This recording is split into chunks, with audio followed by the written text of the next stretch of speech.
yeah, so there were all these rules, and then I realized afterwards that like a lot of these rules didn't have much meaning. And for example, and these are just like little things, you had to leave like a message before you were able to go to the toilet, and this was even in free time. And you were constantly being watched over when you were in the practice room. So you didn't have much freedom at all. I also actually remember, this is kind of weird, but I remember having to take pictures of what I ate before I was actually able to consume it. And I had to send them pictures to our manager, and she would have to check it.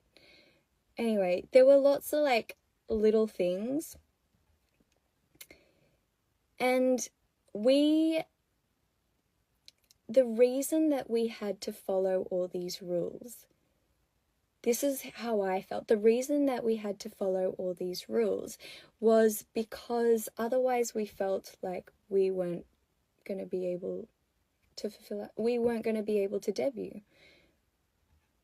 We felt that they were just going to cut us if we didn't obey all these rules. Case. And this, of course, like very much changed when I met Minijin. I remember her being like also extremely shocked when she heard about our life as a trainee. It was because of that time, definitely that time as a trainee, that I spent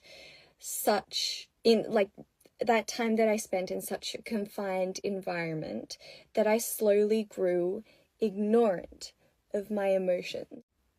I don't know how I went through that at that time.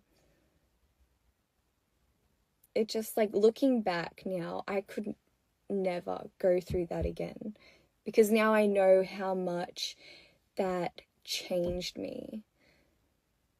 Yeah. And we were very, very lucky. We were so, so lucky, because we got to meet Minijin 대표님, who was there to help us, like, kind of break through that barrier, at least in a very creative way. So she was able to, like, bring back that creative side of us, bring back that side of us that wants to do music, that wants to really,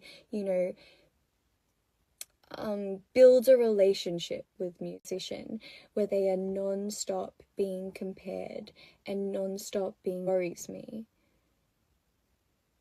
And I mean, like, just because those children, like, have...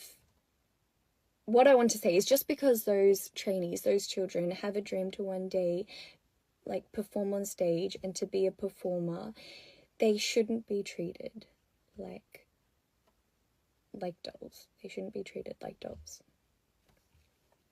That's what I wanted to say, basically. Yeah.